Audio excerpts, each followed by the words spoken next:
Outside the city of Xuchang, there is a river with swift-flowing water and turbulent waves. Near a cliff, the color of the river water turns deep black. In the height of summer, someone bathing in the river at this spot suddenly, their body floating to the surface. Later, another person met the same fate. People were deeply astonished. When the county magistrate heard of this, he sent people to block the upstream of the river, draining the remaining water. Beneath the cliff, they found a deep hole with a wheel installed inside. Removing the wheel and venturing deeper into the hole, they discovered a small stone tablet inscribed with Han seal characters. Upon careful examination, it turned out to be the tomb of Cao Cao. They retrieved all the treasures buried with him. Escher said, "The wise poets of later generations composed verses saying, 'Dig up 72 suspicious mounds, and you will surely find one where the Lord's corpse is buried.' Little did they know that Cao Cao's remains were buried outside of these 72 mounds. Cao Cao truly deserves the title of a crafty hero. However, 1,000 years later, his treasures were eventually excavated. What use is cunning in the face of such events? Alas, Cao Cao's intelligence was also his folly." In Anqing, there was a scholar named Dai who was young but behaved improperly. One day, Dai returned from drinking outside and encountered his deceased cousin, Zhiyi. Dai, intoxicated with blurred vision, forgot that his cousin had died and greeted him, asking, "Where have you been working?" Zhiyi replied, "I have already died. Have you forgotten?" Dai suddenly realized he had encountered a ghost, but, fueled by alcohol, was not afraid. He asked, "What are you doing in the underworld?" Zhiyi replied, "I am managing the cycle of reincarnation under the jurisdiction of the King of Wheels." "And do you know about the fortunes and misfortunes of the human world?" Dai inquired. "That is my duty, how could I not know?" Zhiyi responded, "It's just that the records in the register are too cumbersome. I can't remember those who are not closely related. A few days ago, I happened to look through the register and saw your name." Dai, anxious, asked what was written. Zhiyi replied, "Your name is listed in the dark dungeon." Dai was greatly shocked, sobered up by the news, and earnestly begged his cousin to save him. Zhiyi sighed, "This is something beyond my power. In life, only by doing good deeds can one expect good returns. With your record of misdeeds, how can you expect redemption without accumulating significant virtue? However, as a poor scholar, you lack the means to perform great deeds. Even if you were to start doing good deeds every day from now on, it would take more than a year to offset your sins. So it's too late now. I can only hope that you will repent and strive to do good from now on. Perhaps there may still be a way out in hell." Dai sobbed and prostrated himself on the ground, pleading with his cousin to save him. When he looked up again, Zhiyi had disappeared without a trace. Dai could only return home feeling dejected. From that day on, Dai wholeheartedly turned over a new leaf, never daring to err again. Before this incident, Dai had a complicated relationship with his neighbor's wife. When the neighbor found out, he kept silent, hoping to catch them someday. Unexpectedly, Dai turned over a new leaf and permanently ended the relationship with his neighbor's wife. Unable to find any evidence against Dai, the neighbor harbored a grudge. One day, the two men met in the field, and the neighbor pretended to strike up a conversation with Dai, leading him to glance at the dry well. However, the neighbor pushed Dai into the well from behind. The well was several zhang deep, and it seemed certain that Dai would die there. In the middle of the night, Dai woke up and sat in the well, shouting for help, but no one heard him. The next morning, fearing that Dai might still be alive, the neighbor went to check the well and heard Dai's cries for help. He quickly threw stones into the well. Dai hid in a hole at the bottom of the well, too scared to make a sound. Realizing that Dai was still alive, the neighbor began to fill the well with soil until it was almost full. Dai crouched in the dark hole, feeling as if he were in hell. There was no food in the hole, and he knew he was doomed. He crawled deeper into the hole, but all he found was water. Unable to go anywhere, he returned to his original spot and sat down. At first he felt hungry, but as time passed, even hunger was forgotten. Realizing there were no good deeds to be done in the hole, Dai could only chant Buddhist scriptures. Soon, he noticed flickering ghostly lights floating around the cave. He prayed, "I've heard that these phosphorescent lights are manifestations of tormented spirits. Though I'm still alive for now, it's unlikely I'll return to the world of the living. If we could gather and converse, it would alleviate our loneliness." After the prayer, he saw the ghostly lights drifting towards him from the water's surface, each light accompanied by a diminutive figure. Dai asked about their origins, and they replied, "This is an ancient coal mine. When the owner was mining coal, he disturbed the nearby ancient tomb, causing the seawater controlled by Lord Longfei to flood the mine, drowning 43 of us. We are all the aggrieved spirits of those who perished." Dai was astonished and inquired about Lord Longfei. They explained, "We don't know much about him. He was a literary scholar in his life and now serves as an aide to the city god. He pities us innocent souls and provides us with porridge every few days to ease our suffering. But being submerged in cold water, we cannot escape the cycle of suffering. If you could return to the living world, please salvage our remains and build a righteous tomb. Your kindness would benefit all souls in the underworld." Dai sighed. "If there's even a 1 in 10,000 chance of survival, what's so difficult about this? But trapped in the underworld, how can I hope to see the light of day again?" He instructed the ghosts to recite Buddhist scriptures and used clumps of mud as prayer beads to keep track of the repetitions. Time passed without distinction between day and night. When tired, he slept, and when awake, he sat and recited Buddhist scriptures. It's unclear how much time had passed when suddenly lanterns appeared deep in the cave. The ghosts exclaimed joyfully, "Lord Longfei has come to offer food." They invited Dai to accompany them. Dai was worried about the depth of the water ahead, but the ghosts insisted on pulling him along, and they floated as if walking on air. After winding their way for about half a mile, they arrived at a place where the ghosts released Dai to walk on his own. As he ascended, it felt like climbing several yards of stairs. Dai reached a hall with a corridor where a large candle burned brightly, as thick as a child's arm. Dai, who hadn't seen light for a long time, was excited to see it and hurried over. Sitting in the hall was an old man dressed as a scholar. Dai dared not advance further upon seeing him. The old man, surprised, asked, "Who are you and where do you come from?" Dai approached and knelt down to explain his story. The old man said, "So, you are my distant descendant." He asked Dai to rise and offered him a seat, then introduced himself, saying, "My name is Dai Qian, known as Longfei. In the past, because of the misdeeds of my grandson Dai Tang, who colluded with bandits and dug a well near my tomb, disturbing my peace, I used the water from the underworld to submerge them." How are his descendants now? It turned out that the Dai family had 5 branches, with Dai Tang's descendants as the eldest in one of them.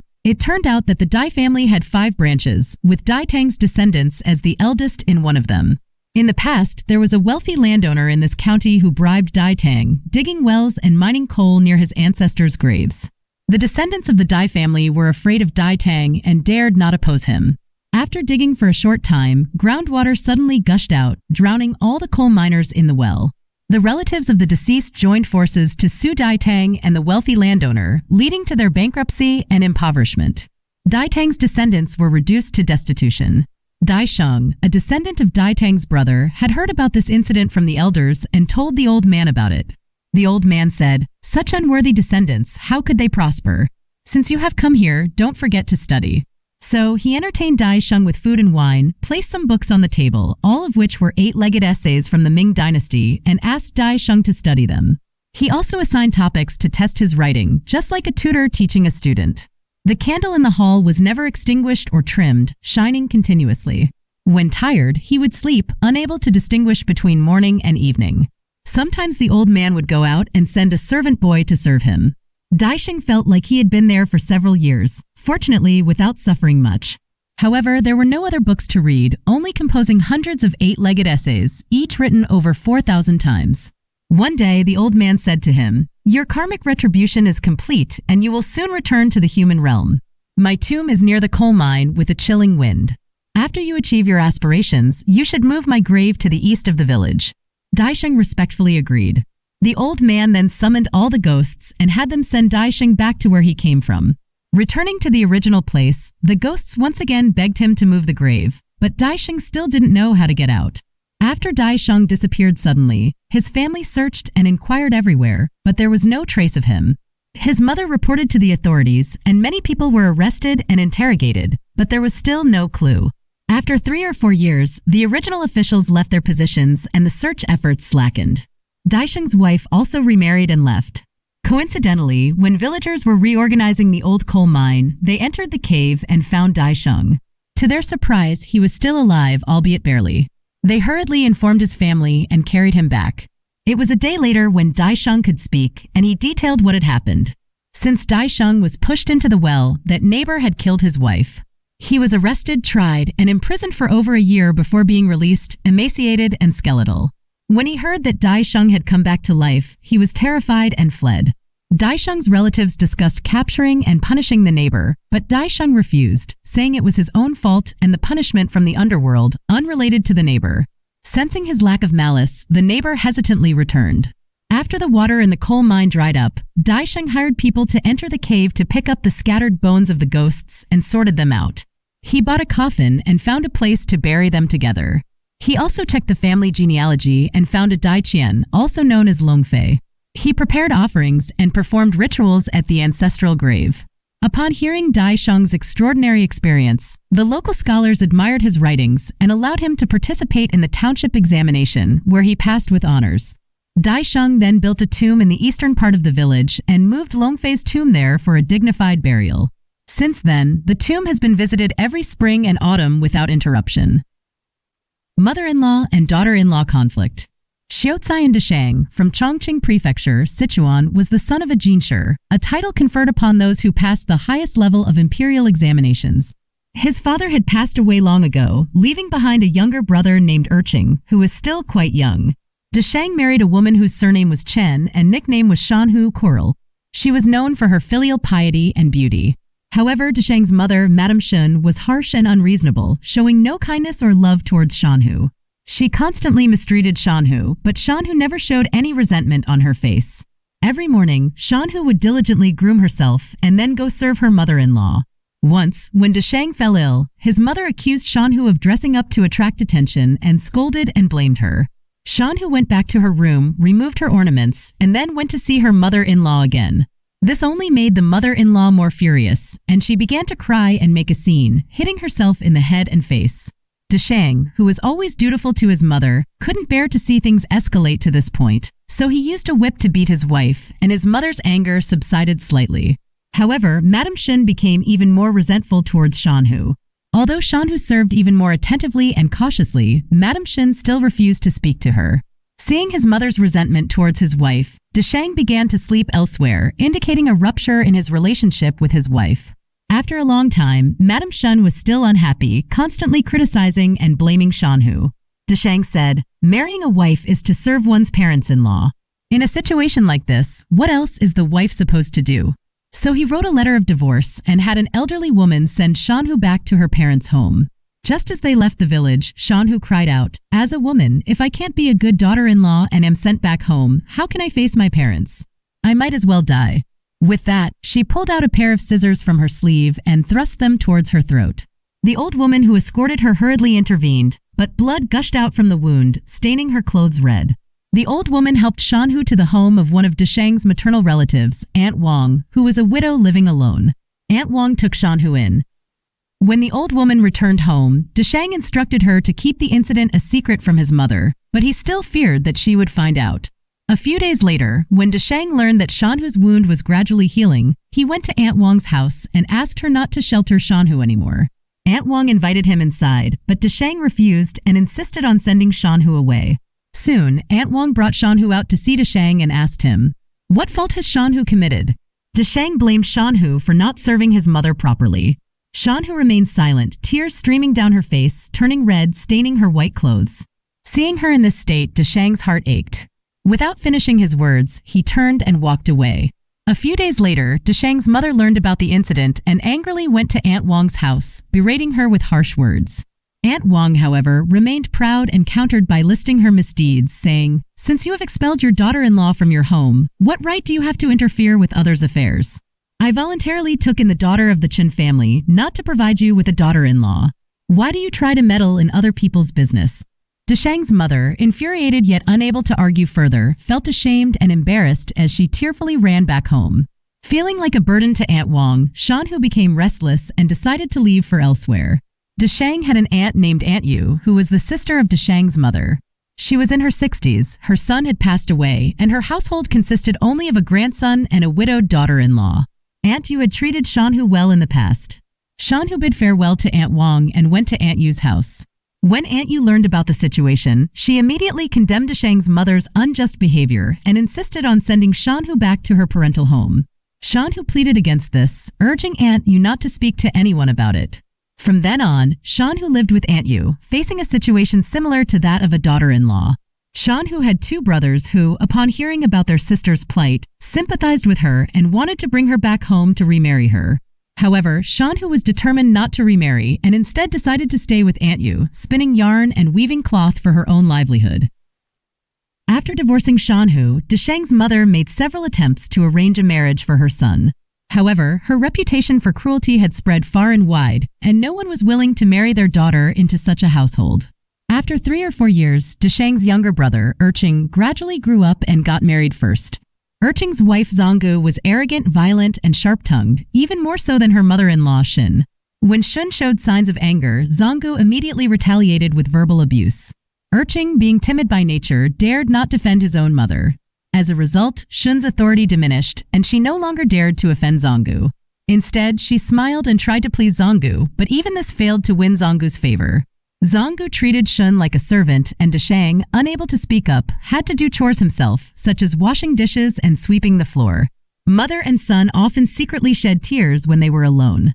Not long after, Shun fell seriously ill due to her pent-up frustration. She became so weak that she couldn't get out of bed, and Desheng had to attend to her every need, including helping her with bodily functions and turning her over in bed. Desheng couldn't sleep day or night, and his eyes became red from exhaustion. When his brother Erching came to relieve him for a moment, Zonggu immediately called him back as soon as he entered the door. Desheng then went to find Aunt Yu, hoping she could come to visit and accompany his mother. When he entered Aunt Yu's house, he cried and poured out his grievances to her. Before he could finish, Shanhu lifted the curtain and came out. Desheng felt extremely embarrassed and stopped speaking, intending to leave. Shanhu blocked the doorway with both hands. Feeling embarrassed and anxious, Desheng rushed out from under Shanhu's arm and ran back home without daring to tell his mother what had happened. Not long after, Aunt Yu came to Desheng's house, and Shun was delighted to have her stay. From then on, not a day went by without someone from Aunt Yu's house bringing them some delicious food. Aunt Yu sent a message to the widowed daughter-in-law saying, "We have enough to eat here, so there's no need to send us anything anymore." However, they continued to receive timely deliveries of food from her household without interruption. Aunt Yu refused to eat any of it herself and insisted on saving it all for her sick sister. With Aunt Yu's care, Shun's health gradually improved. Aunt Yu's grandson also brought gifts of delicious food to comfort the patient, as instructed by his mother. Shun sighed and said, "She is indeed a virtuous and filial daughter-in-law. How did you raise her?" Aunt Yu replied, "What do you think of the daughter-in-law you dismissed?"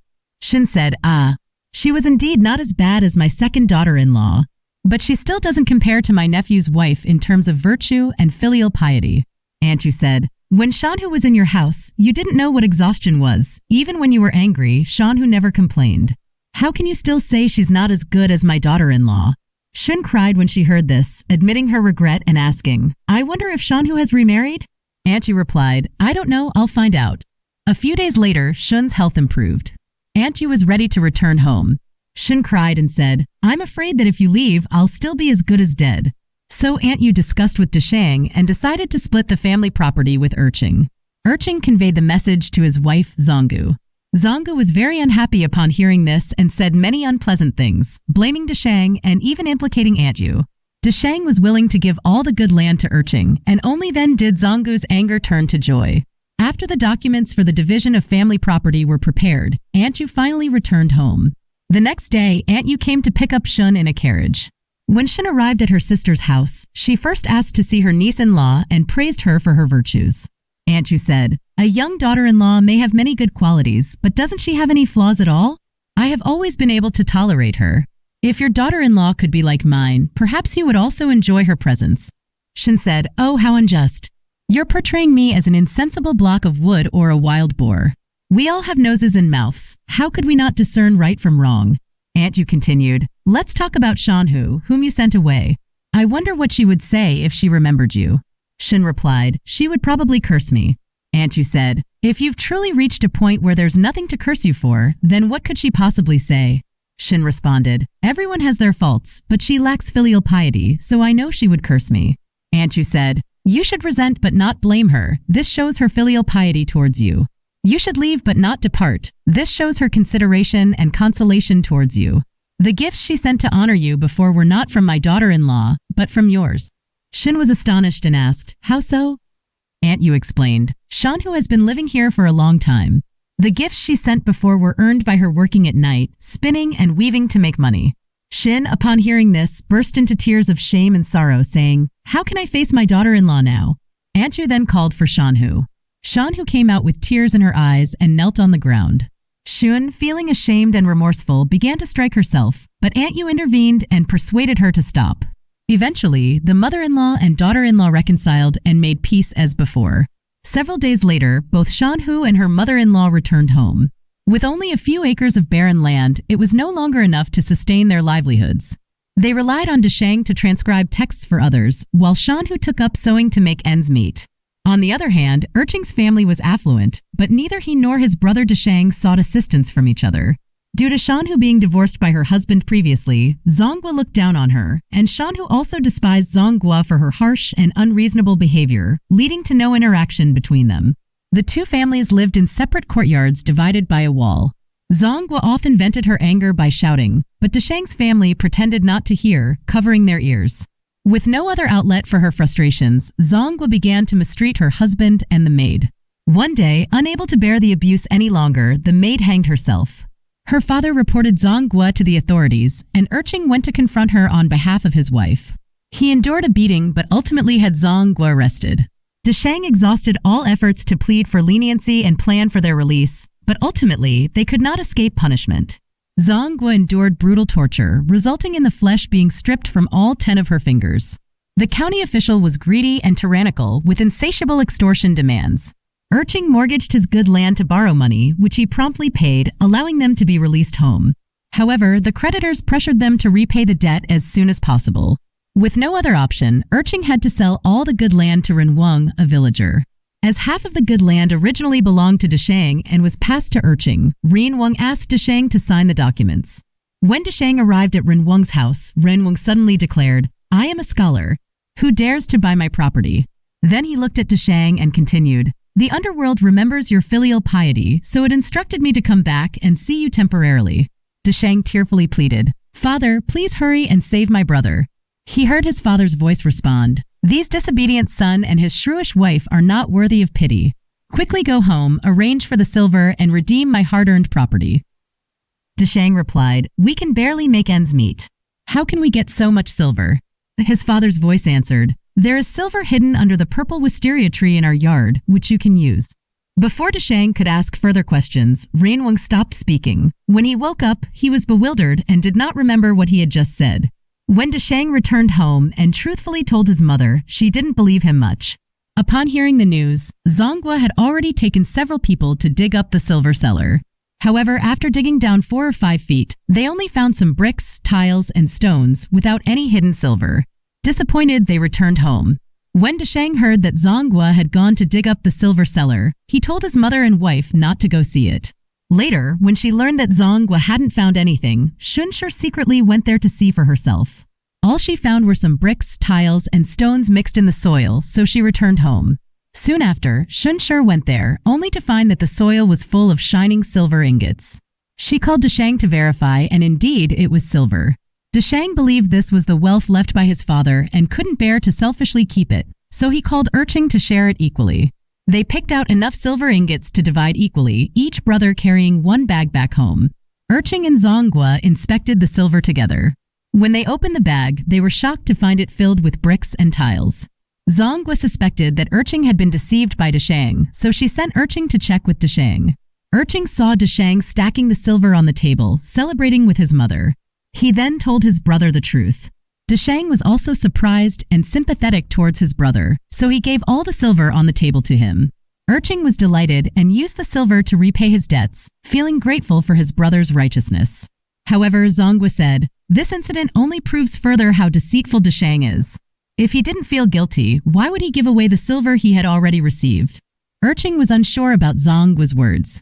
The next day, the creditor's servant came to Erching's house, claiming that the silver he had repaid the day before was fake and threatening to report it to the authorities. Erching and his wife were terrified upon hearing this.